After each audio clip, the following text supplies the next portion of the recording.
Te disons merci pour ta présence. Alléluia. Oh, tu es bon pour nous, Seigneur. Tu es bon pour Israël. Tu es bon pour nos vies. Tu es bon pour ton peuple. Tu es bon pour ce culte. Oh Seigneur, merci.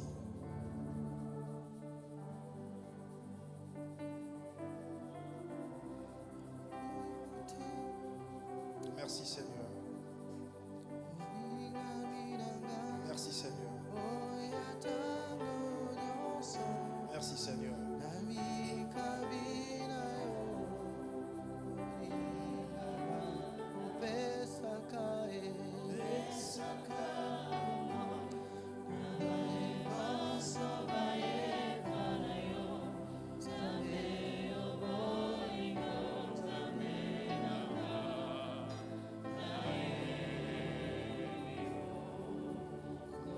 Est-ce qu'on peut acclamer le Seigneur ce soir?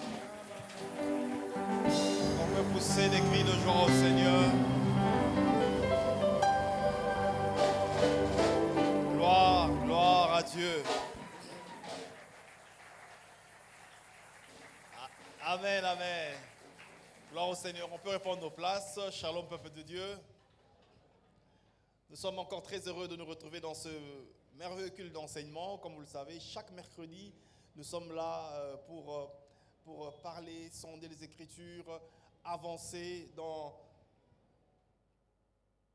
les enseignements. C'est pour nous une grande joie encore de nous retrouver devant vous. C'est une grande joie pour nous de parler de la part du Seigneur, enseigner encore ce soir. J'ai dit merci à mon père, le pasteur Ken, pour cette opportunité et cette marque de confiance.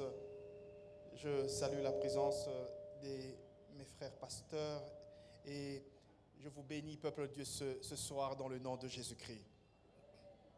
Amen, amen.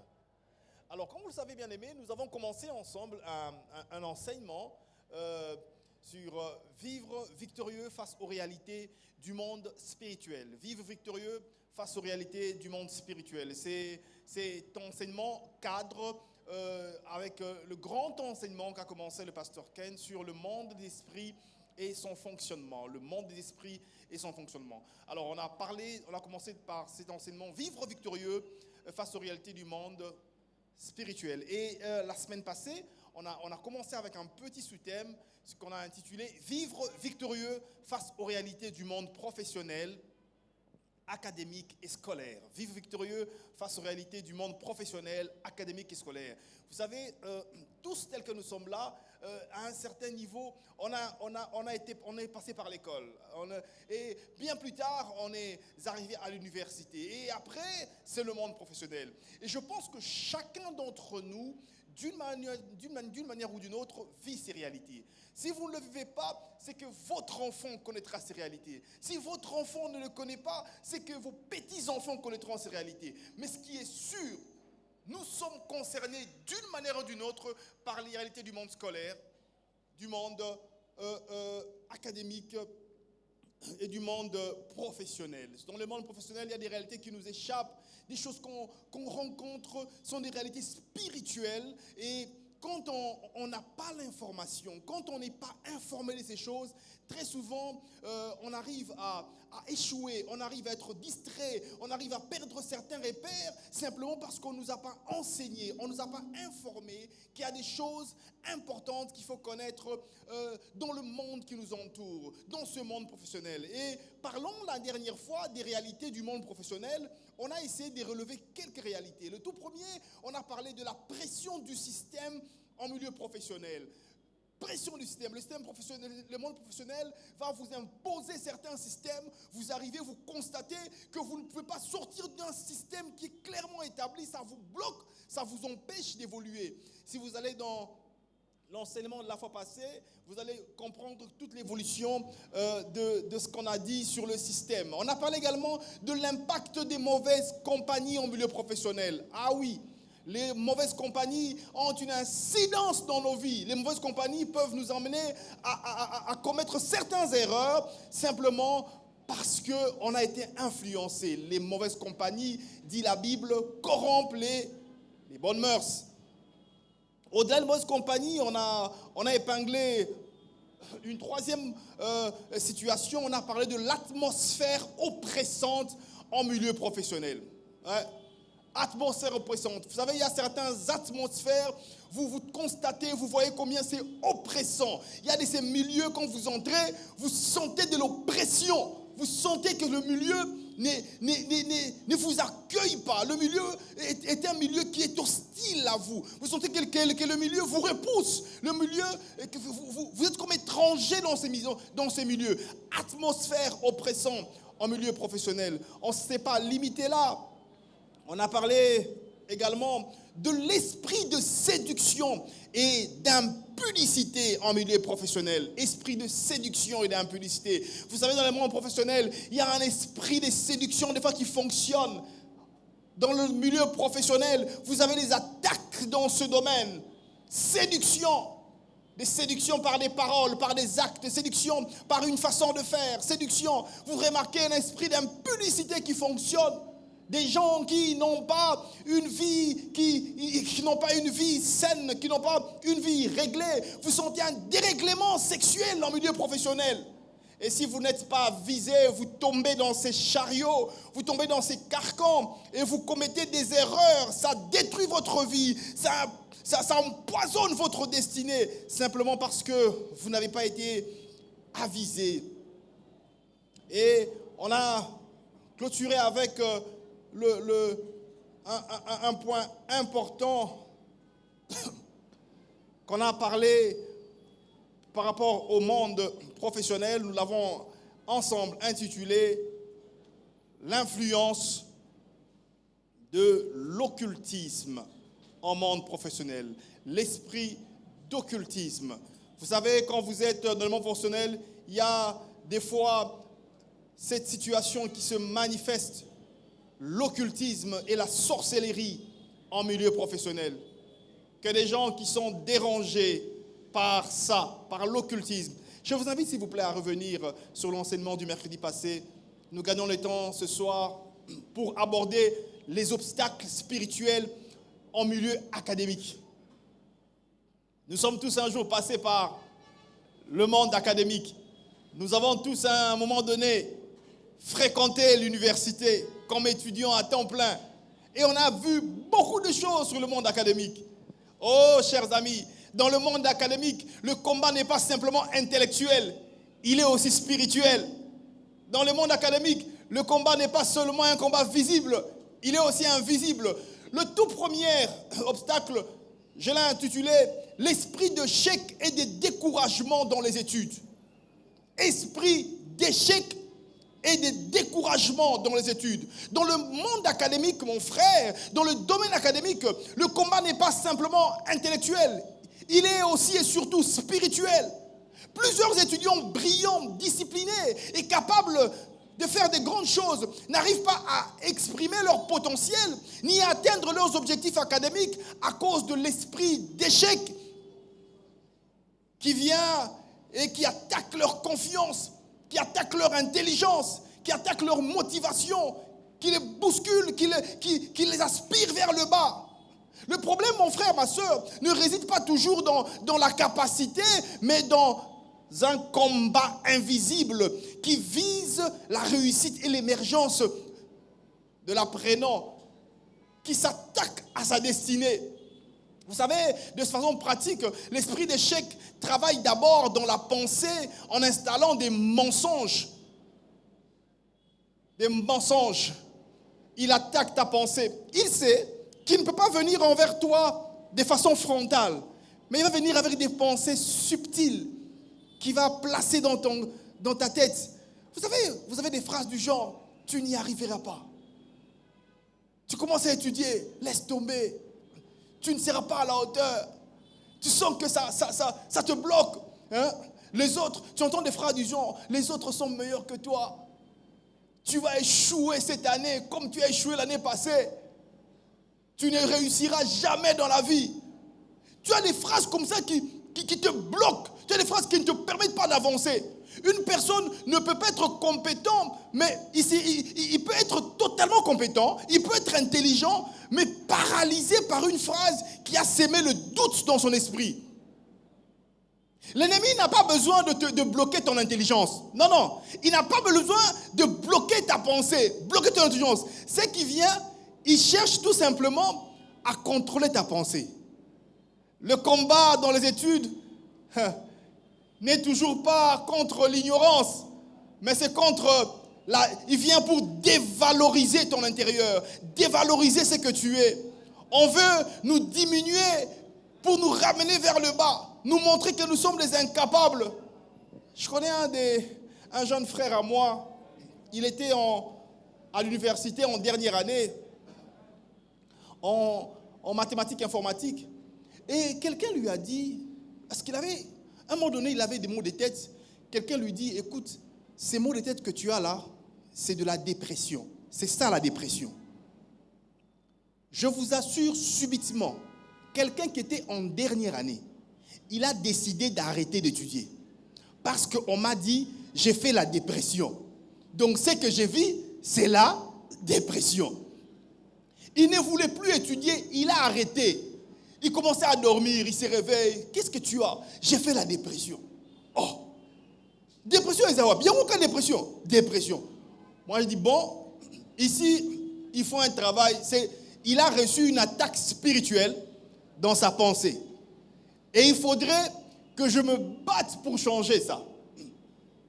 Je lui ai dit, écoute, ok, c'est bon, tu fais la dépression. Maintenant, qu'est-ce qu'on va faire? Oh non, je crois que je dois arrêter les études pour revenir plus tard parce que la dépression, quand ça commence, on ne sait pas quand est-ce que ça se termine. Vous savez, chers frères et sœurs, je le dis, non, moi je pense qu'on peut combattre la dépression, si c'est vraiment la dépression. Mais ça peut être autre chose. J'ai prié avec lui. J'ai dit, je te demande juste de faire 2-3 choses. On va tester si ça va marcher. Ok, pas de problème. Déjà, je propose qu'on puisse prier chaque jour. Je l'ai pris chez moi à la maison. On est resté. C'est un frère de famille. Chaque soir, j'ai prié avec lui. Je lui ai dit, écoute, j'aimerais que tu ailles au terrain. Il y a un terrain à Bandel qu'on appelle le terrain Sekassin. Tous les matins, à 6 heures, va au terrain Sekassin, tu pars courir. Il part, il court au terrain, il court au terrain, il court au terrain. Juste pour essayer de travailler un peu son physique. Il a couru là, le matin, il courait, il revient. Je dis, bon, on va prier. On a prié. Bon, voilà, fais ceci. Ne fais rien, toi dors seulement. Il dort, il se réveille, il mange bien. Fais ce que tu aimes faire, il fait. Chers frères et sœurs, 4-5 jours après, je lui ai dit, je t'annonce que tu es guéri de la dépression. Ah bon? Il dit oui, c'est fini. En tout cas, en quelques jours, j'ai dit, je t'annonce de la même manière qu'on t'a dit que tu as la dépression, moi aussi, je t'informe que tu es guéri de la dépression. Je vous assure, il a commencé à travailler son mémoire. Il a terminé les mémoires en quelques temps. Il était en train de défendre les mémoires à l'université de Kinshasa. Il larguait là, sur les écrans, il parlait comme un professeur. Il a fait une grande distinction. Il défendait son mémoire il connaissait le travail, il défendait, il était sûr de lui. Il est resté assistant à la faculté de Maths Info. Un petit message, tu fais la dépression. Toi, quel message on te donne? À cause d'un petit message, toi tu arrêtes tout. Tu ne veux plus rien faire parce qu'on t'a attaqué dans la pensée. J'aimerais te dire, quand on vient te dire que tu échoueras, dis à cette parole-là dans ta tête que non, moi je n'échouerai pas, moi je vais réussir. Alléluia. Quand une phrase vient te dire, toi tu n'auras jamais des enfants dans ton couple, dis à cette phrase-là, non, Dieu me donnera des enfants. Mon frère, il faut s'opposer aux mauvaises paroles. J'aimerais te donner ça ce soir. Écoute, quand tu entends une mauvaise parole sur toi, refoule ça. Oh, biso la famille na biso, papa, jamais refuse ça. N'accepte jamais des phrases comme ça. On vient insuffler des petites phrases là. Oh, bisso, famille la bisso, et c'est la kaka aboye. Maman, les premiers de la famille, les premiers nés, bango, babo takate. Qui t'a dit ça? Vous savez, à un moment donné, à l'Unikin, il y a un frère qui me dit, oh, pasteur Charlie, moi je me te dis, moi, c'était une sœur là que j'aimais beaucoup. Moi, je n'aime pas les garçons sombres. Moi, j'aime les garçons clairs. Donc, tu vois, tu n'es pas très beau, tu es noir. Mais la beauté à Tabi Moko.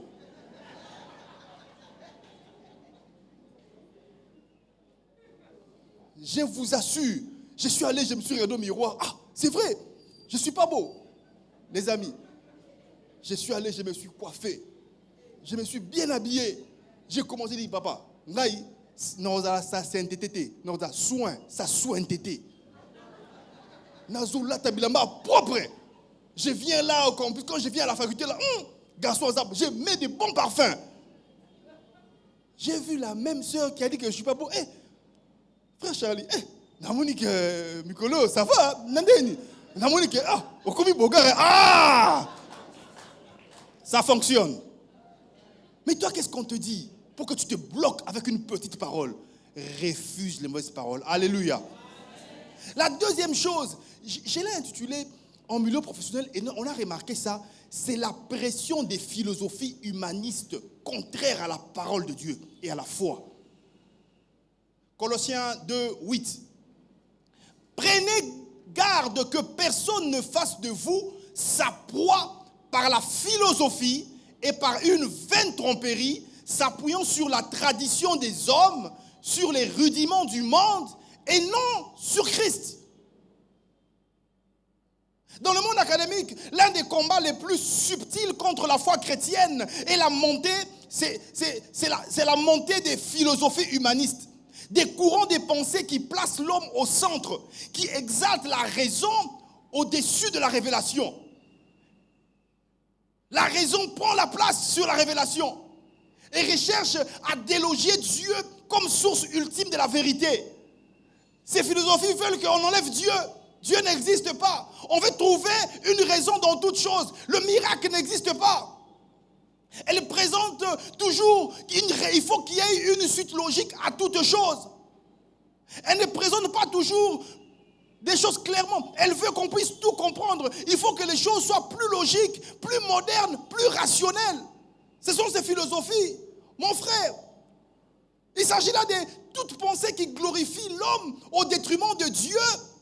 Toute pensée qui vient mettre l'homme au centre de tout. Au milieu académique, on privilégie la raison.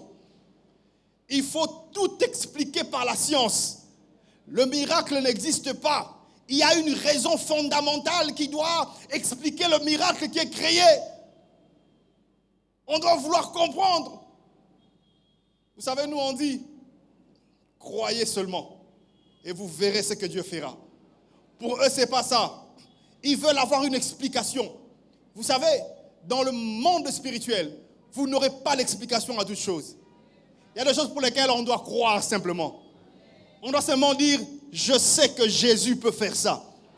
Comment il le fera? Je ne sais pas. Mais je sais qu'une femme qui n'a pas de trompe, qu'une femme à qui on a enlevé les 2 trompes, à qui on a enlevé les ovaires, elle peut avoir des enfants avec notre Dieu. C'est possible. La science ne peut pas expliquer. Mais j'aimerais te dire que notre Dieu est capable de faire ces choses, qui est là ce soir et qui peut dire très fort Amen. Amen. Les pensées humanistes. En milieu académique, on privilégie la raison. Il faut comprendre. Il faut qu'on essaie d'expliquer.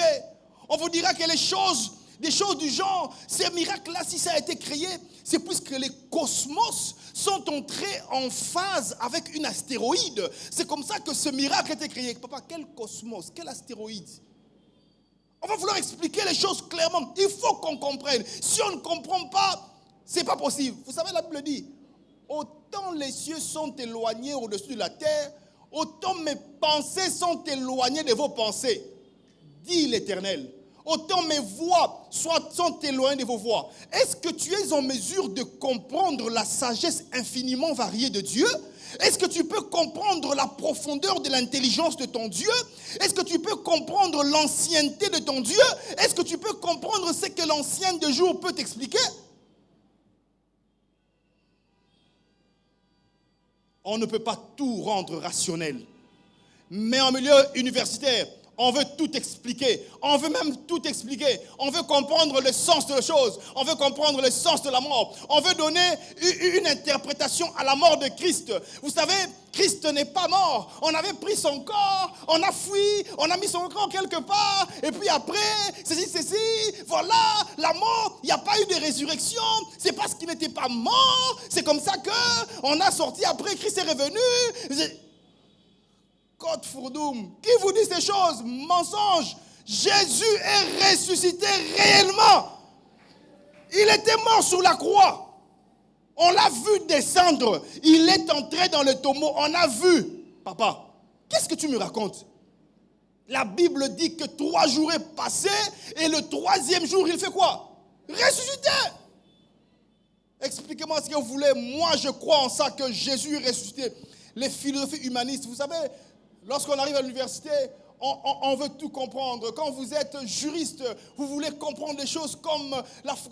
il faut que je comprenne. Je me souviens d'une chose, dans mon cours de droit administratif, il y a le professeur Vundwawe qui nous disait toujours, quand on lui pose une question, je me rappelle une collègue de promotion, monsieur le professeur, dites-nous un peu, mais pourquoi la loi telle, la loi Bakajika, pourquoi c'est comme ça? Vundwawe regarde. Ma fille, c'est la volonté du législateur. Quand on lui pose une question pour laquelle il n'a pas de réponse, Vundwawe dit toujours c'est la volonté du législateur. Mais professeur, mais pourquoi ça c'est comme ça? Ma fille, c'est la volonté du législateur. Yango, législateur, c'est le législateur là qui fait toutes choses. Au fait, mon frère, si on est en vie aujourd'hui, c'est la volonté du... C'est Dieu c'est sa volonté. Donc je ne peux pas tout expliquer. Comment est-ce qu'une femme qui n'a pas d'enfant peut accoucher? C'est la volonté du législateur. Tu ne peux pas expliquer ça. Comment quelqu'un qui a le cancer peut vivre jusqu'à l'âge de 80 ans? Ce n'est pas possible. C'est quoi? C'est la volonté du législateur. Je ne sais pas quoi faire. Mais je sais que le législateur qui est Dieu, il a pris la décision que malgré les cancers que tu as, toi, tu vas vivre jusqu'à 80 ans et tu seras bien. Et c'est comme ça. Je ne peux pas tout expliquer parce que c'est la volonté du législateur. Tu es en médecine, c'est comme ça. Tu veux tout comprendre par la science, tu ne comprendras pas tout. La science a sa place, la foi a sa place. Alléluia. La troisième réalité au monde académique qu'on a relevée, on l'a intitulé « Les mauvaises fréquentations ». 1 Corinthiens 3, 15 à 33. Ne vous y trompez pas. Les mauvaises compagnies corrompent les bonnes mœurs. C'est l'apôtre Paul qui parle. Mon ami, les mauvaises fréquentations sont des vecteurs qui conduisent la distraction, la paresse, la compromission morale.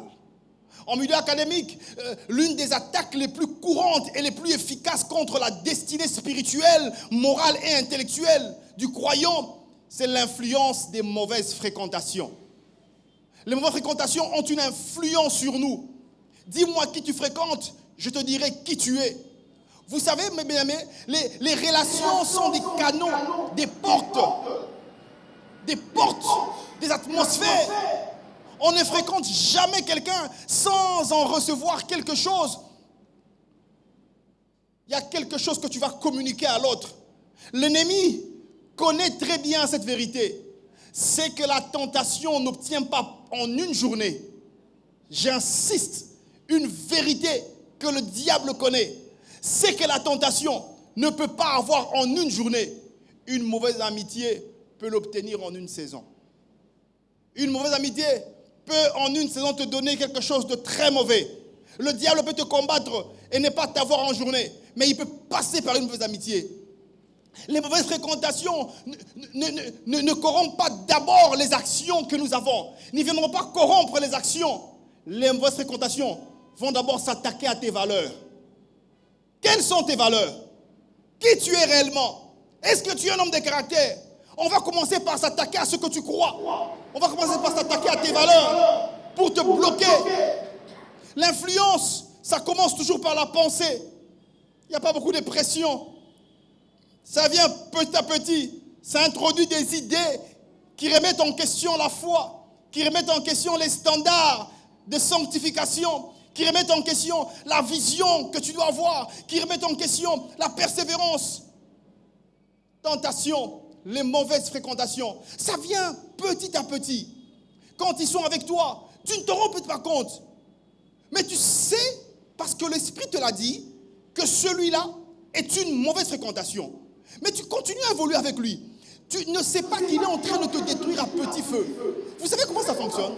On entend des phrases du genre « Oh, ce n'est pas grave. Tu peux faire ça toi aussi. Tout le monde le fait. Toi aussi tu peux le faire. » Il y a des phrases du genre, quand tu entends ces phrases, fais attention. Tu réfléchis trop. Comment ça n'est pas réfléchir? Donc on veut bloquer tes réflexions. Tu réfléchis trop. Tu parles trop de français. Tu aimes trop lire la Bible. Tu aimes trop prier. Dès que tu entends ces phrases-là, fais attention. Oh mon cher ami, sois moderne. La vie est si simple. Il y a des phrases comme ça qui arrivent. Tu te dis, mais qu'est-ce que j'entends? Dès que tu entends ces genres de phrases, fais très attention. Sache que le processus de destruction a démarré. On veut te faire du mal. Quand les amitiés changent, les standards suivent également. Le cœur se détend. Les convictions se perdent.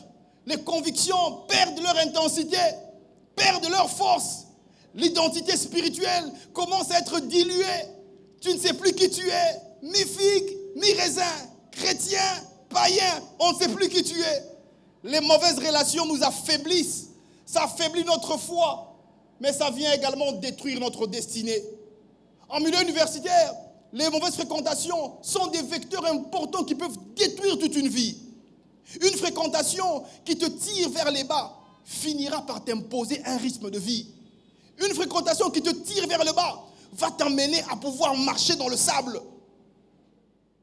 Tu vas sentir que tu commences à fuir les cours pour rester dans les chambres du home. Toi, tu restes au home. Tu ne vas plus rester, tu ne viens plus au cours. Tu commences à négliger la préparation. Tu commences à prioriser le plaisir au détriment de la vision. Tu n'as plus d'objectif. Tu as une pseudo-relation sur le campus qui font que tu ne veux plus étudier. Toi, c'est la relation qui a commencé. Tu sens que tout a ralenti. Tout devient distraction. Ça te détourne de ta vision. Ça te détourne de tes objectifs. Qui est à la base de ça? C'est le diable. Il cherche à te désorienter. Mon ami, le diable n'a pas besoin de t'attaquer directement. C'est qu'il va venir. Il va envoyer un ami pour te dérouter. On devient semblable à quelqu'un qui échoue, quelqu'un qui ne réussit pas. Mauvais ami. Voilà pourquoi je voudrais dire à quelqu'un ce soir, choisis les amis. Toi qui es étudiant en monde académique, choisis les amis. Choisis avec qui tu marches, avec qui tu es. Parce que c'est très important. Les mauvais amis vont te tirer soit vers le haut, soit vers les bas. Voilà pourquoi quand on était à l'université, on servait le Seigneur. On était avec des frères parce qu'on savait qu'entre nous, on se stimulait. Entre nous, ça pouvait marcher. Il y a des réalités sur le campus. Les points sexuellement transmissibles. Il faut coucher avec un assistant, coucher avec un professeur pour réussir. Il faut tricher. Il faut collaborer. Il faut donner des réponses. Il faut donner l'argent. C'est comme ça pour que ça marche. Tu dois faire ces choses. Pourquoi tu ne le fais pas? Nous, on le fait. Est-ce que toi, tu as deux têtes? Est-ce que toi, tu es meilleur que nous?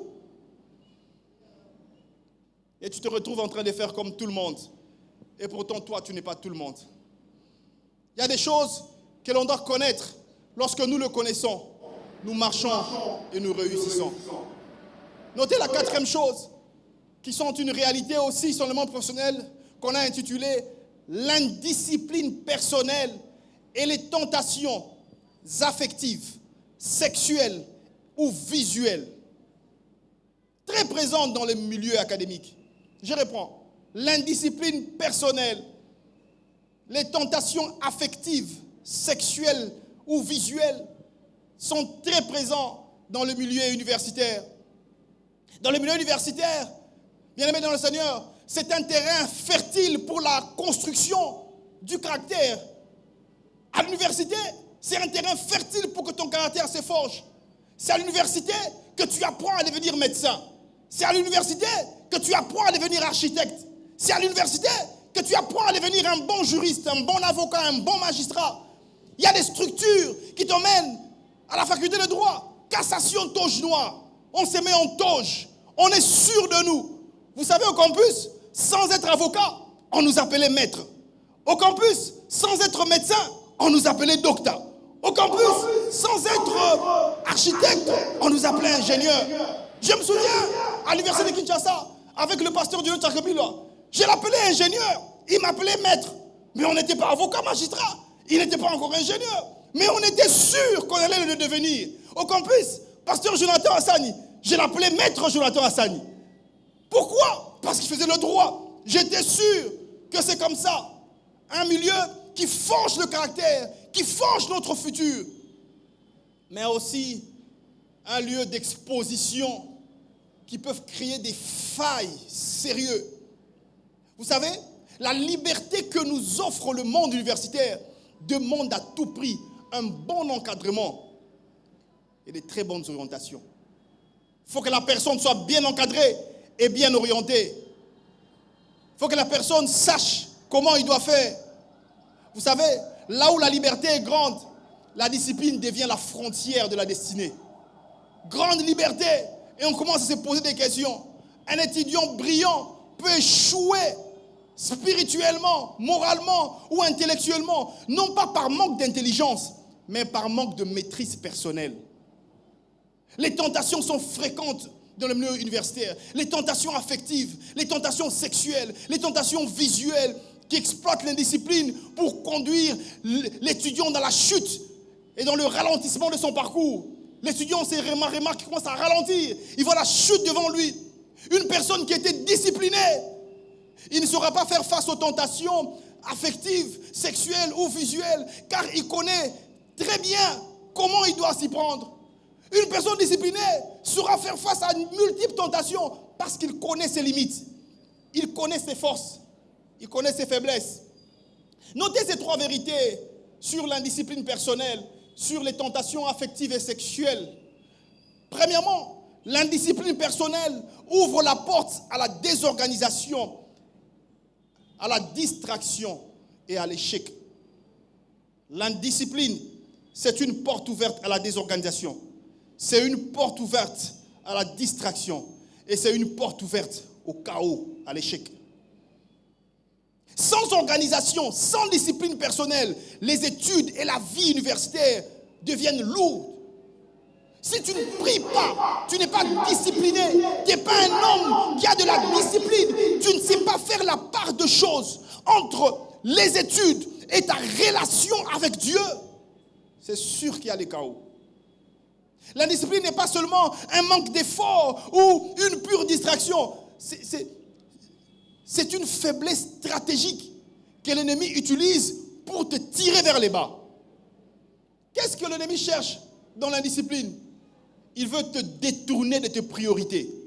Premièrement. Qu'est-ce que le diable veut? Que tu n'aies plus tes priorités. Qu'est-ce que tu es monté faire à l'université de Kinshasa? Qu'est-ce que tu es allé faire à l'UPC? Qu'est-ce que ton fils est allé faire à l'ISC? Qu'est-ce que ta fille est allée faire aux facultés catholiques? Qu'est-ce que ton fils est allé faire au Canada? Qu'est-ce que ton fils est allé faire aux États-Unis, dans cette grande université d'Harvard? Qu'est-ce que ton fils est allé faire en Grande-Bretagne, dans cette grande université? Qu'est-ce qu'il veut faire? Détourner de ses priorités. Quand l'indiscipline arrive, ça prépare notre échec à venir. On ne marchera plus, on n'avancera plus. Je me souviens d'un ami de promotion, alors qu'on était en dernière... On a commencé l'étude avec lui, j'ai étudié avec, durant les années 2000, on était à l'université 2001. À partir de la 3e gradua, vers 2002 par là, le gars n'allait plus au cours. On était dans la même chambre pendant tout mon cursus universitaire, mais j'ai vu à un moment donné, ce monsieur a arrêté d'aller au cours. Il restait en chambre et il suivait ma famille. Vous connaissez ma famille? de Boéry et Gourou. Il connaissait tous les épisodes de ma famille. Ah. Je vais au cours avec ma chaise, je reviens. Ah. L'ami est là toujours. Ah, mais tu sais, Boéry a dit ceci, Gourou a dit... Ah. Je dis, Seigneur, je lui dis, mon ami, ça fait 2 ans que tu ne vas pas au cours. Tu connais tous les épisodes de ma famille. Qu'est-ce qui se passe? C'est quoi ton problème? Oh non, je sais ce que j'ai fait. Qu'est-ce que tu fais?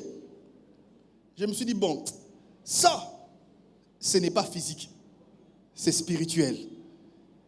Vous savez, on avait un groupe au campus, le groupe évangélique de l'amphithéâtre. Je l'ai emmené dans ce groupe. Parce que vous voyez, ça devenait difficile pour lui. Quand tu as commencé les études avec des gens qui sont en première licence et toi, tu es toujours en premier graduat, c'est devenu compliqué. C'est gênant. Est-ce qu'il peut encore aller en G1 alors que les autres sont déjà en L1? Donc l'année prochaine, L2, ils vont finir. Comment tu vas faire? Je sentais qu'il devenait gêné. J'ai dit, ici, je dois l'amener vers la prière. Vous savez, on a commencé à prier avec lui. Je l'ai emmené, j'ai dit, on part au GEA, on part au GEA. Il y avait le groupe évangélique de l'amphithéâtre. On part prier, on part prier. Subitement, je le vois un jour, il me dit, Dieu m'a dit d'aller faire les cours bibliques aux chapelles des vainqueurs. Je dis, ah bon? Chapelle des vainqueurs? Oui, il y a des cours bibliques là-bas. Dieu lui a dit, qu'est-ce que moi je peux faire? Mais il quittait le home pour aller faire les études aux chapelles des vainqueurs. Et il restait avec nous au home. Ses parents savaient que le monsieur est en train d'étudier. Je dis, bon, je vais faire quoi? Entre aller faire l'école biblique et rester ici et ne pas aller. Laissez-le quand même, hein? Peut-être que Dieu va faire grâce. Vous savez, il part, il a étudié, il revient, il commençait à prier. Je l'ai vu commencer à prier. Je dis, mais Seigneur Jésus, comment on va faire pour que je puisse aider ces garçons? Il commençait à prier. Subitement, je les vois commencer à acheter les livres du pasteur Oedepo. Il a broyé tous les livres. Il connaissait tous les livres du pasteur Oedepo. Quelques temps après, on a fini le campus. Il fallait descendre. J'ai dit, bon, la chambre, on l'avait par mois parce que c'était moi le ministre de la justice au home. Donc, cette opportunité que j'avais, il ne pouvait pas. Donc, il faut faire quoi? Il faut descendre. Il est descendu. Il a commencé à travailler dans une cellule. Il était le vice-berger. Je le voyais, j'avais mal. Je dis, mais ce garçon n'a pas fini en économie. Il devait terminer. Mais il a commencé à prier. Les amis, vous savez, hein, Dieu est capable de vous faire rattraper les années quand on devrait les sauterelles. J'aimerais dire à quelqu'un ce soir qui croit être en retard, tu n'es pas en retard. Tourne tes regards vers le Seigneur. J'ai vu ce gars, une fois je le rencontre, il me dit, au chapelle des vainqueurs, on est en train... Bon, là-bas, il paraît que les pasteurs, on les engage. C'est ce que j'ai appris. Alors, on engage où? Il faut donner les lettres de demande d'emploi. J'ai dit, j'ai fait ma demande d'emploi, je ne sais pas si on va mériter. On a pris plus de 200 lettres. Et les pasteurs doivent passer devant un panel. Des pasteurs, tu viens, on te pose des questions sur la Bible, sur... Mais vous savez ce que Dieu a fait?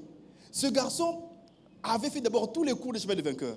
Ce garçon avait broyé tous les livres du pasteur Oedepo. Donc, il se retrouve dans les panels, on lui pose des questions sur les livres. Il a étalé les livres. Il connaissait ça. On lui pose des questions, et puis on lui dit, bon, voilà, prêche-nous pendant 5 minutes. Il dit, je connais sur quoi est assis le ministère du pasteur Oedepo. C'est assis sur la foi. Je vous parlerai de la foi. Il a prêché sur la foi. Ok, ça va. Bien aimé, vous savez, ils ont pris, ça c'est une histoire qu'il m'a racontée, plus de 50 candidats, ils ont envoyé au Nigeria. Quand ça arrive au Nigeria, le pasteur Oedepo a les candidats, il dit, tout celui qui est licencié à côté. On a enlevé tout licencié. Tout celui qui est gradué à côté. On a enlevé tous les gradués. Vous vous souvenez qu'il n'a pas fini au campus? Tout celui qui mesure tel mètre à côté. Donc, pasteur Charlie, pasteur Balongwe.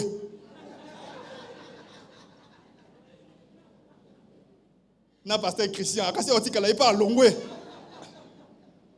Il est. Et vous savez, jusqu'à la fin, On devait retenir 2 pasteurs au Nigeria. Lui était le vice-berger d'une cellule à Bumbu. Lui et son ami, le berger, ils avaient postulé au chapelle des vainqueurs. Comment expliquer que le pasteur Oedipo, qui ne les connaît pas, il retient 2 pasteurs, le berger et le vice-berger de Bumbu?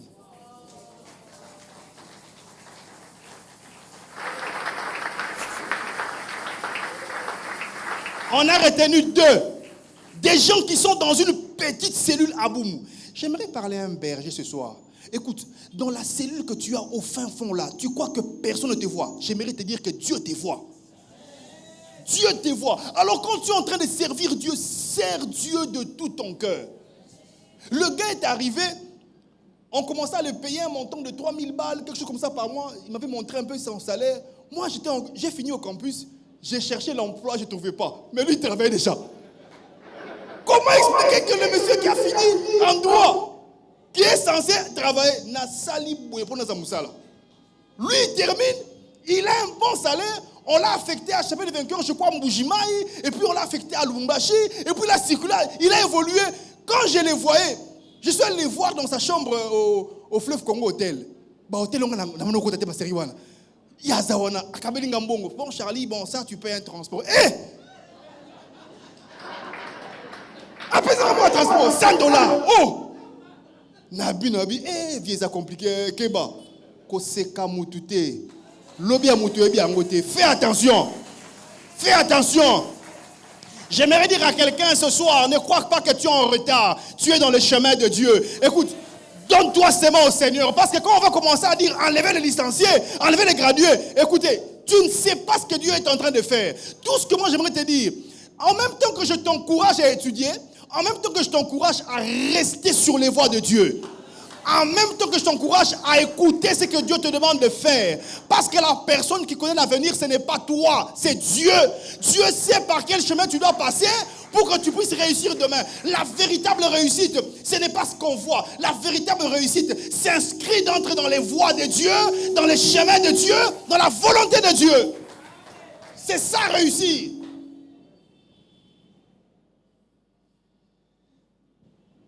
Les tentations affectives, notez deuxièmement, les tentations affectives naissent souvent d'un vide émotionnel. Vous savez, les relations affectives prématurées ou mal gérées deviennent rapidement un piège en milieu universitaire. Ce qui commence comme une affection innocente évolue en attachement toxique, jalouse, dépendante, émotionnelle, distraction permanente, et finissent par nous faire beaucoup de mal. Beaucoup d'étudiants perdent leurs années, non pas par ignorance académique, mais par une hémorragie émotionnelle. Bilinga-linga. Alingiawa. Alingiawa. Alingiawa. Toi, tu vas aimer combien? Au milieu universitaire, des relations naissent et se défait facilement, sans raison.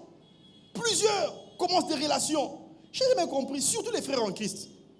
Des véritables menteurs. Les frères en Christ, j'ai m'opposé sur le campus. Il vient, il fait la cour à une sœur.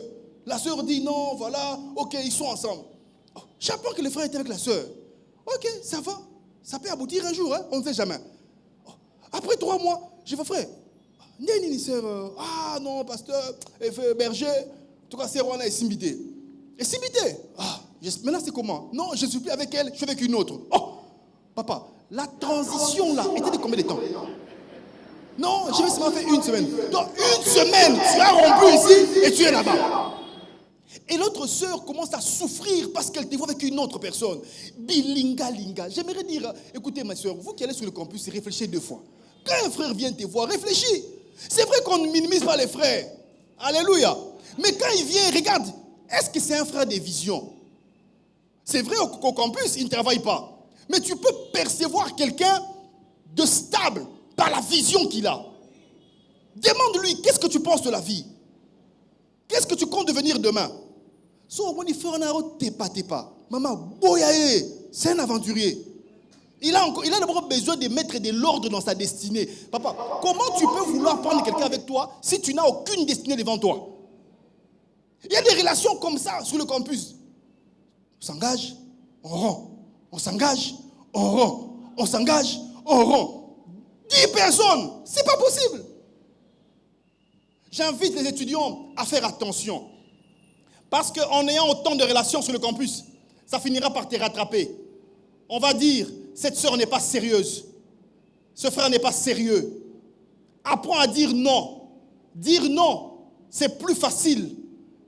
Dire non te fera moins souffrir que dire oui et rester avec des blessures intérieures. Je respecte les sœurs qui savent dire non. Oh, j'aimais sur le campus quand un frère me dit que c'est Rabo Ingaï. C'est Rabo Ingaï. Il dit poto. Beaucoup bêta ba poto. Beaucoup bêta ba poto. Je remarque ça même ici à l'église. Il y a des frères. Un frère vient de me voir de la jeunesse. Pasteur Charlie, j'ai aimé une sœur. La sœur m'a dit que elle ne peut pas venir, elle ne peut pas m'accepter parce que c'est le pasteur Charlie, l'homme de sa vie. Ah bon? Frère, Nabali, ceux qui seront Naboyo, c'est que c'est toi le problème. Ah oui, vous vous cachez derrière moi, c'est terminé, je suis déjà marié. Maintenant, si j'entends encore un frère qui dit que Nazo Kale Bango, Bokoyoka. Parce que c'était toujours, pasteur Charlie me bloque, pasteur Charlie me bloque. Je ne te bloque plus, tu es un incompétent. Arrêtez de vous cacher derrière moi, je suis marié. Trop de plaintes sur moi. Je crois que c'est fini cette histoire. Si la sœur dit non, c'est parce que tu n'as pas de vision. C'est parce que tu n'as aucun projet de société. C'est parce que tu ne sais pas t'exprimer. Tu ne sais pas lui montrer que tu es un homme qui va lui créer sécurité, bonheur et affection. Pasteur Charlie Azo bleu. C'est quoi le terme que tu me dis? Pasteur Charlie, Ozo Bomelabi so Mwinda.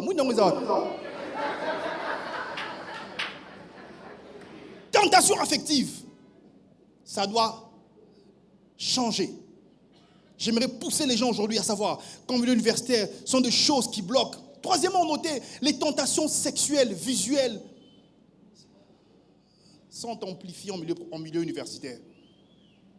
Le campus, les résidences d'étudiants sont des lieux où les tentations sont énormes. Les dangers n'est pas simplement l'acte lui-même, mais la construction progressive du péché. On a souffert quand on était sur le campus. Qu'est-ce qu'on n'a pas vu? La pornographie en milieu universitaire. C'était clair. On arrive sur le campus. On achète à chaque résident des étudiants un poste téléviseur. Quand il est minuit, tout le monde sort pour venir suivre des films pour adultes. Canal Conto. Je me suis opposé à ça. J'ai commencé à prier pour ça. La première chose que j'ai commencé à faire, je dis Seigneur, j'ai pris que tous les télés des hommes d'étudiants et Beba, et Betabakano, et Koufa, Batala Canal Conzoté. Oh, la télé qui s'est mise en premier, c'était la télé du Home 30. Foutu, court-circuit. Deuxième télé, Home 20, Home 10. Et zo Beba Moko. Les techniciens ont essayé, ils n'ont pas pu réparer les télés. Il n'y a plus de postes téléviseurs. C'était devenu compliqué. On s'est battu contre ça. Sur le campus, on s'opposait à ces choses parce que ça détruisait les étudiants. La bleusaille au campus. Viens coucher avec moi. C'est ça la bleusaille. Il y a un étudiant qu'on a fait arrêter au campus qui a demandé à une étudiante de coucher avec elle par bleusaille. Cet étudiant a été arrêté. On l'a mené. On l'a arrêté parce que ça, c'est une agression sexuelle. C'était pas normal. Mais en milieu universitaire, cette sœur était naïve. Elle pensait que c'est ça la bleusaille.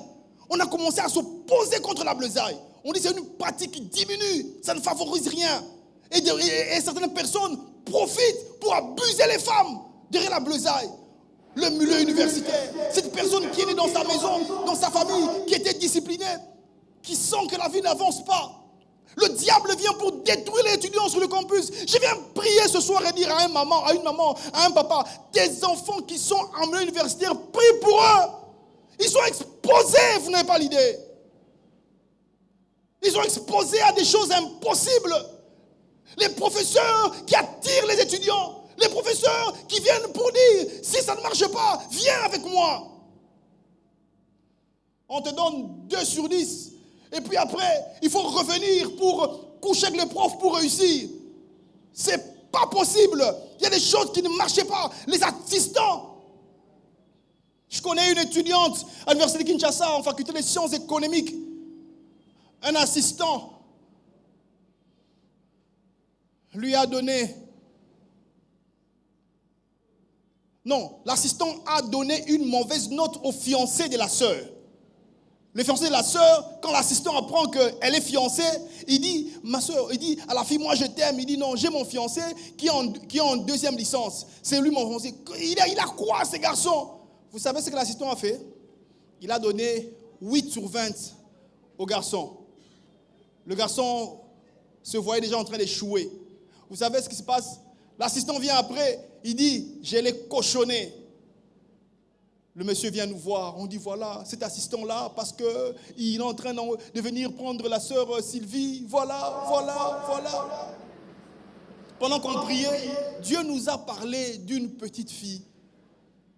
Donc voilà, il faut prier. On est allé, il y a quelqu'un qui a entendu l'histoire, c'est le cousin de la tante du professeur.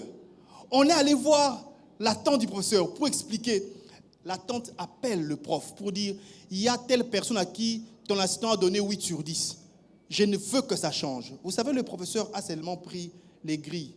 Il a effacé 0, il a mis 1. Ça a quitté 8, c'était 18. Ce qu'on y a assistant, au retour d'un professeur Nérini. Vous voyez comment est-ce que Dieu peut changer les choses en ta faveur? Le gars a quitté de 8 sur 20 à 18 sur 20. Et la fille n'a jamais été avec cet assistant. J'aimerais amener les étudiants ce soir à être rigides contre le péché. J'aimerais vous emmener à être rigides, à refuser la vie de péché. Ça ne vous aidera pas, ça vous détruira. L'indiscipline personnelle est une forteresse spirituelle. Celui qui ne maîtrise pas son corps, qui ne maîtrise pas sa pensée, qui ne maîtrise pas ses yeux, règne sur son environnement, verra qu'il deviendra un jour esclave au péché, esclave au diable, parce que tu n'as pas de maîtrise sur ta propre vie. Tu dois être discipliné.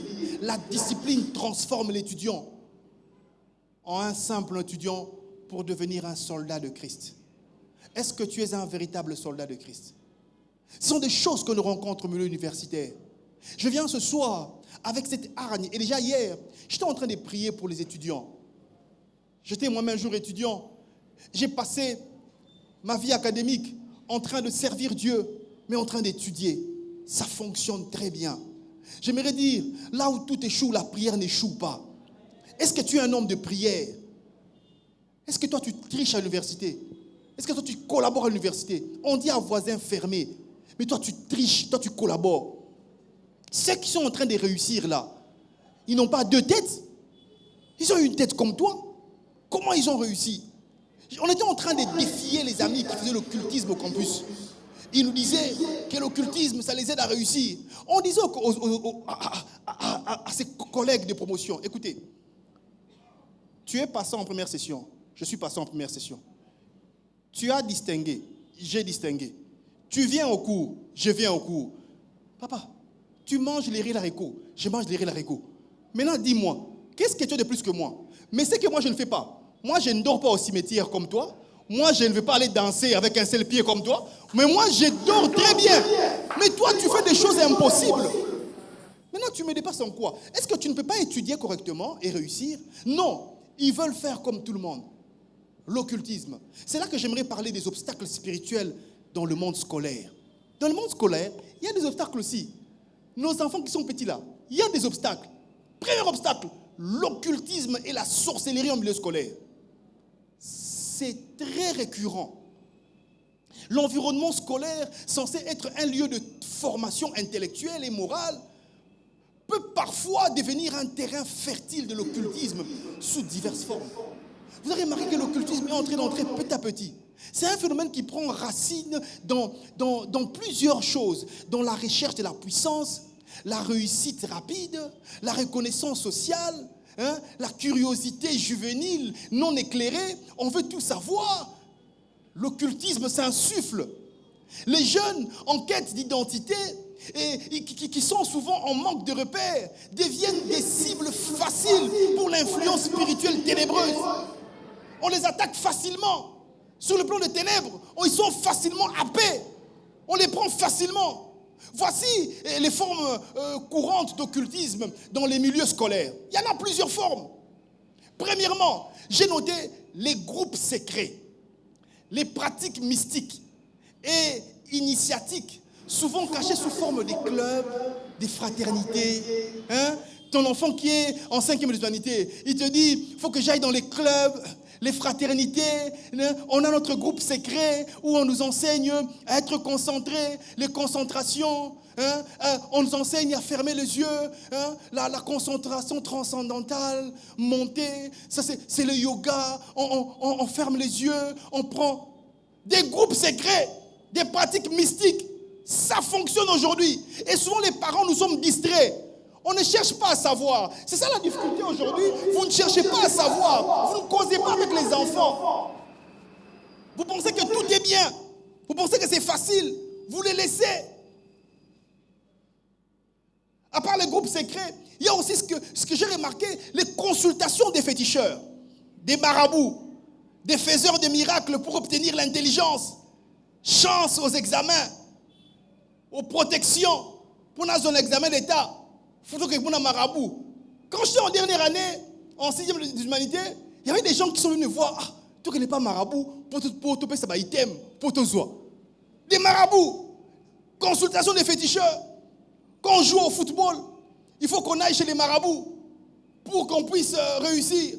Il faut qu'on puisse gagner, qu'on aille chez les marabouts. Qui va nous dire? Il y a un bien-aimé que je connais qui est venu me voir dans son couple. Après plusieurs démarrages, il n'est pas d'enfant. Alors je lui ai dit, écoute, on va prier pour ça. Vous savez, cette histoire des sans enfants, il faut des fois prier d'abord. Le véritable capital de l'homme, la réussite face au combat spirituel, c'est avoir l'information. Quand tu as l'information, tu sauras comment te battre. Il m'a dit, ça fait plusieurs années, on n'a pas d'enfants, tout ça. J'ai dit, viens, on va prier. On a fait des prières de jeûne et prières. On a fait quelques jours de jeûne et prières. On a prié avec lui, Et pendant qu'on priait, pas à moi, à lui, Dieu lui a montré, quand il était à l'école primaire, aux humanités, il était un bon joueur de football. Alors ils sont allés auprès du marabout. Le marabout leur avait demandé à tous d'emmener leur spermatozoïde dans des petits flacons. Il a mis son sperme et il est allé donner au marabout. Donc quand il priait, Dieu l'a ramené à cet acte-là. Et on a compris que les manques d'enfants dans son couple, c'était ça. Tu es là comme ça, 10 ans, pas d'enfant. Va en profondeur. Essaie de comprendre c'est quoi. Vous savez, on a commencé à prier. On avait l'information. L'information, c'est la richesse de l'homme. Je lui dis, mon frère, quand Dieu nous révèle ça, c'est que c'est terminé. On va commencer à prier pour ça. Maintenant, les prières. Et l'homme souté, kawana. J'ai prié pour les flacons, que ça puisse exploser là où ça se trouve. J'ai prié que toute pratique qui a été faite sur ces flacons, au nom de Jésus, et c'est terminé. Je viens prononcer la puissance du sang de Jésus-Christ. Je déclare que sa sémence qui a été utilisée, ça ne fonctionnera plus au nom de Jésus. 2025, il a des enfants. Il a des enfants. Les flacons là, écoutez, le diable est tellement fragile qu'il est incapable de te bloquer quand tu as l'information. Il est incapable. Mais il fallait qu'il continue à bloquer. Pourquoi il n'a pas pu? Parce que celui qui utilise le nom de Jésus-Christ est au-dessus de tout. Quand tu as Jésus de ton côté, même si ce sont des alliances qui ont été faites par tes parents, par tes aïeux, osa na possibilité à kobukango. Ya kobima na bakamuana. Bima na bakamuana boyango. Refuse ça. On a refusé. Ce frère a des enfants aujourd'hui. Qu'est-ce qui s'est passé? La puissance de la parole. La Bible déclare, la vie et la mort sont au pouvoir de la langue. Ce que tu déclares, je connais pas, j'ai pas besoin de savoir ce qu'il a fait avec ses flacons. Ce que moi je demande, c'est une chose, que la puissance de la croix se manifeste ici. J'ai dit, Seigneur, à cause de ta mort et de ta résurrection, règle la situation. J'ai parlé avec le pasteur Christian. Vous savez, tout est au niveau de la croix. La croix, c'est fondamental. Tout est au niveau de la foi. La croix. Qu'est-ce qui s'est passé à la croix?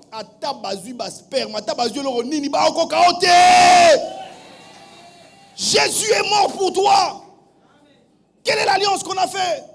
Boyango. Lève-toi dans la prière. Consultation des féticheurs. Il y a aussi les jeux, lecture et contenu occulte. Les horoscopes, les magies, les innovations, le spiritisme. Montre-moi ta main, je vais lire sur ta main. Montre-moi. Il y a ces choses-là. Il y a des objets de fétiche portés comme des amulettes. Comme des amulettes pour réussir aux évaluations, se protéger.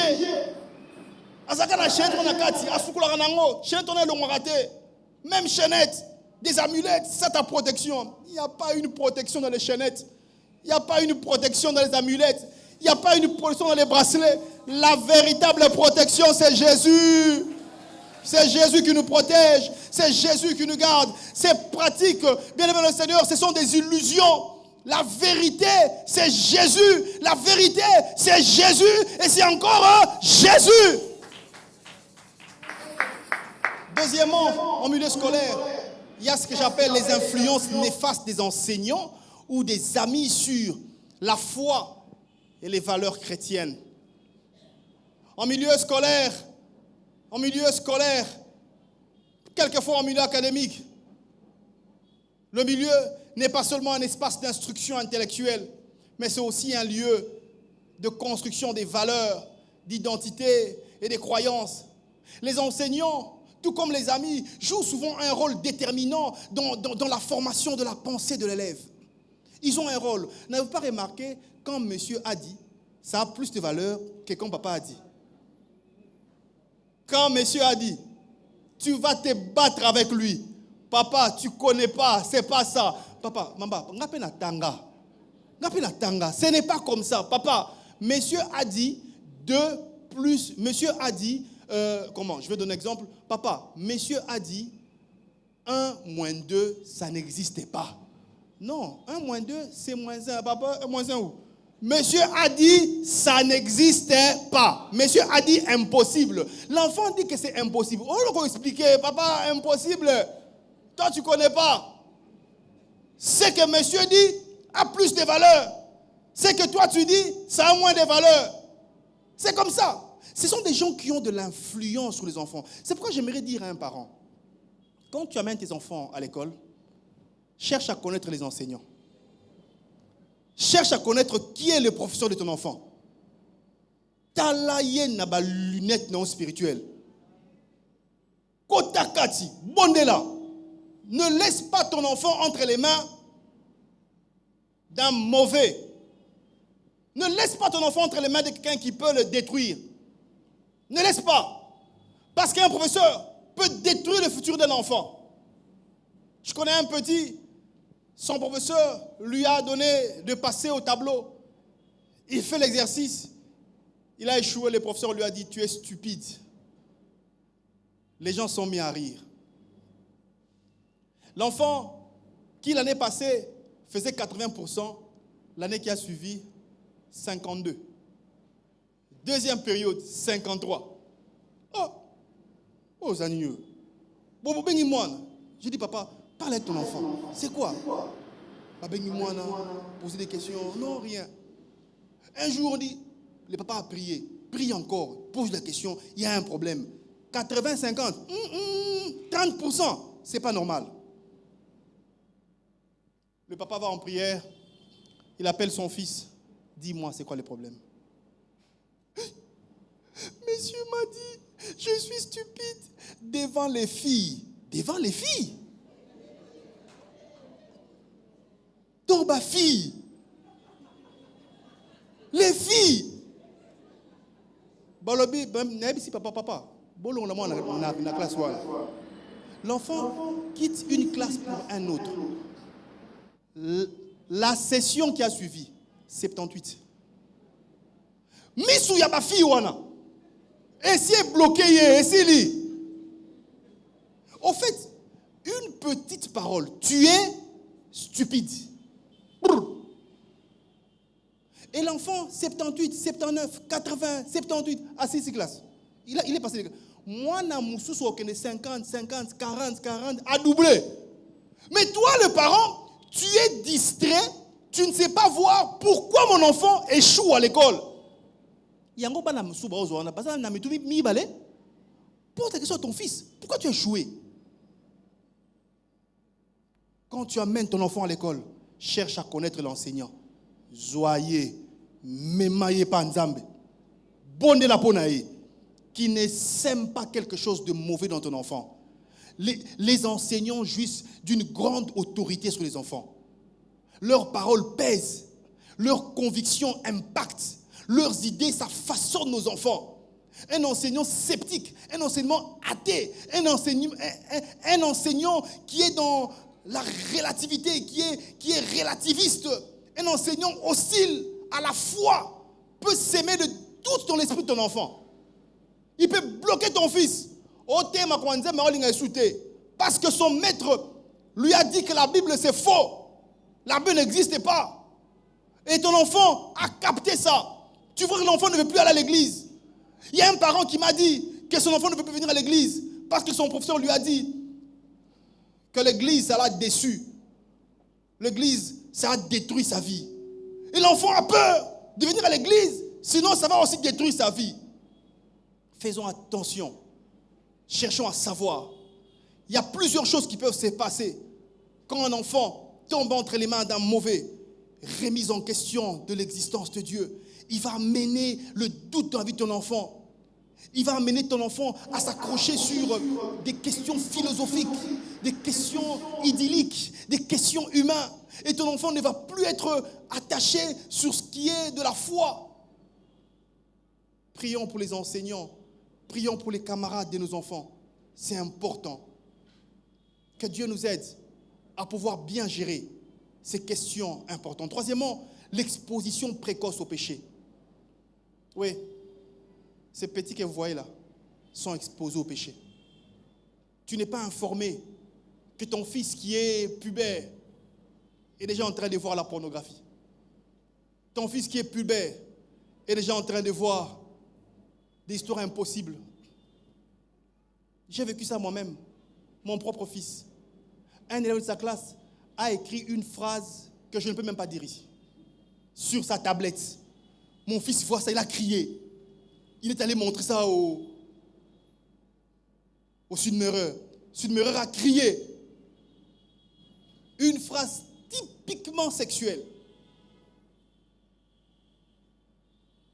On a convoqué les parents de l'enfant. Moi, quand j'ai vu ça, j'ai vu mon fils, mais où est ta tablette? Où sont tes cahiers? Donne-moi ton journal de classe. Je regarde. Vous ne regardez pas. C'est pas bien. Osutala. Ta tablette est où? Non, on a retenu ma tablette parce qu'un collègue avait écrit des histoires pas bien. Je dis, qu'est-ce qu'il a écrit? Oh papa, je ne pourrais pas répéter ça. Non, répète-moi. Oh papa, je ne peux pas. Bon, il a refusé. Le Sud-Mireur m'appelle le lendemain. Il me dit, papa, j'ai fait la tablette de l'enfant, on va le remettre aujourd'hui parce qu'il y a un autre élève qui a dit des paroles pas bien. J'ai dit, Yango, yo pas bien, moi n'a pas bien. Finalement, on a écrit quoi? Oh non, papa, je ne peux pas vous le dire, je vais écrire ça. Quand il a écrit, moi j'ai regardé. J'ai dit à madame, bon, il y a des paroles pas bien. C'est quelle parole? Non, toi-même regarde. Même moi, je n'ai pas pu répéter ça. Tellement ça m'a scandalisé. Comment on peut dire des choses comme ça? Madame m'a regardé. Hey, c'est quoi ça? Moi, non, c'est moi de ma belle. J'ai dit, bon, les camarades, faisons attention. Comment tu gères les enfants? Vos enfants à la maison, vos petits-enfants, comment tu fais? Comment tu gères? Je bénis Dieu pour ma mère. Moto. Vous savez, je pensais que mémé à l'âge, elle a téléchargé l'équipe maman. Ah oui, vous devez savoir qu'est-ce qui se passe dans la vie de vos enfants. Parce que leur fragilité, ça les expose précocement au péché. Et il y a des enfants qui ne racontent pas, qui gardent. Mais est-ce que tu parles avec eux? Ta fille là qui est adolescente, est-ce que tu parles avec elle? Papa, prends le temps de sortir avec elle, amène-la manger quelque part, parle avec elle, parle des défis. Peut-être que bazo lingaye, yozo bate, solanaye, oh non, ma fille a 14 ans. Attention, vous savez, l'émancipation de la femme, c'était à quel âge à l'époque? C'était à 14 ans et demi. Donc ta fille de 14 ans là, sache qu'à l'époque, on mariait des filles de 14 ans et demi avec l'ancien code de la famille.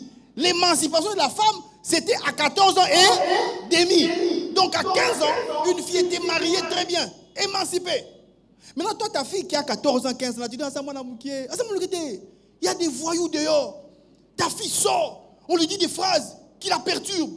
Maman, tu sais, au décoré avenue, et ta fille sent que ça monte. Menteur. Est-ce que tu dis à ta fille, je t'aime? Je t'aime ou papa qui a une conception de la je t'aime. Je t'aime. Papa qui peut t'écrire comme ça, papa Charlie, non, papa, je t'aime. Je t'aime.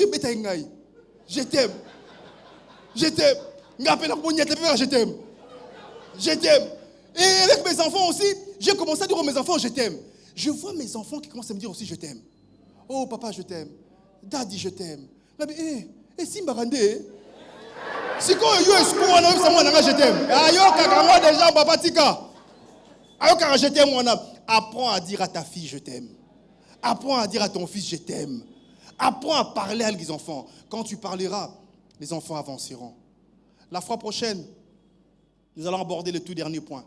Comment être victorieux face aux réalités du monde professionnel, académique et scolaire. On va voir quelles sont les bases, les secrets pour être victorieux. Il y a des secrets pour sortir victorieux face à tout ce qu'on a relevé là. Que Dieu vous bénisse.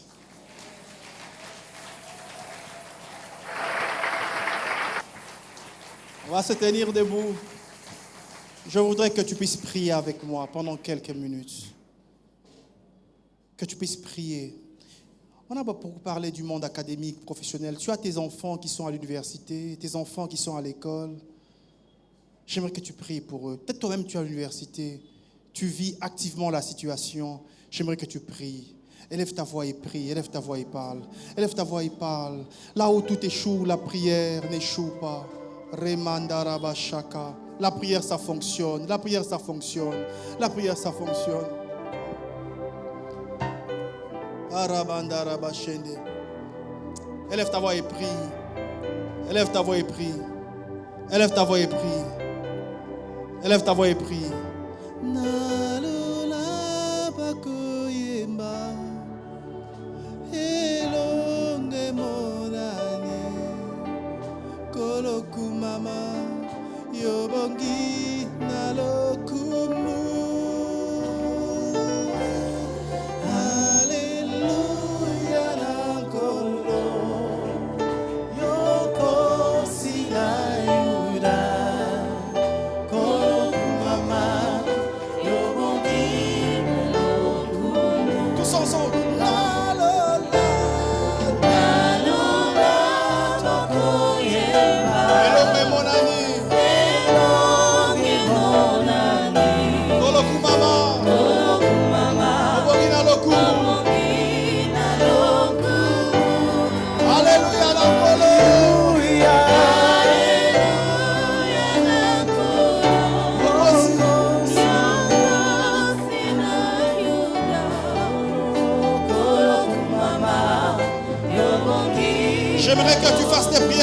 vérité, que tu te lèves contre tout esprit d'occultisme, d'envoûtement, d'oppression qui bloque les enfants, qui bloque les familles, qui bloque les enfants. On dit des paroles qui ont été sémées. Tu as la dépression, il y a quelque chose, tu n'es pas intelligent. Des paroles qu'on a dit, élève ta voix et commence à détruire ces paroles. Annule ces paroles au nom de Jésus. Annule ces paroles. Annule ces paroles.